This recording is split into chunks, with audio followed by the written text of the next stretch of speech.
Mga kasambahay, nandito tayo ngayon sa may tabi ng dagat dito sa may Barangay San Agustin. Kung makikita nyo itong aking nasa likuran, nasa pitong bahay na winasak ng bagyong si Emong. Dahil sa lakas ng hangin, ayan, ganyan ang itsura niyan.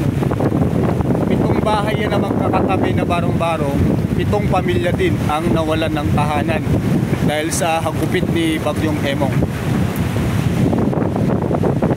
Ngayon nasa sila, kasalukuyan silang nasa evacuation area ng eskwelahan dito sa Barangay San Agustin.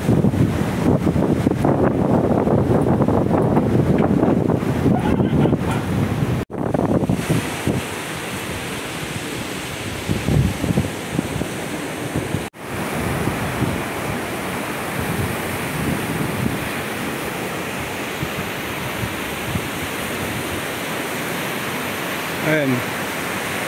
Karamihan po dito sa mga bahay na ito ay wala ng bubungan. Ayan. Sa lakas ng hangin, mga gibanat po yung lahat yan.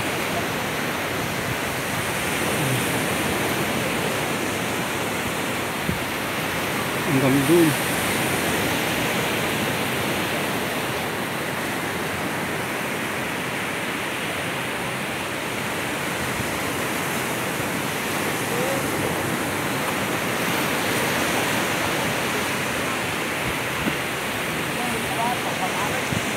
Puklap lahat ang bubong.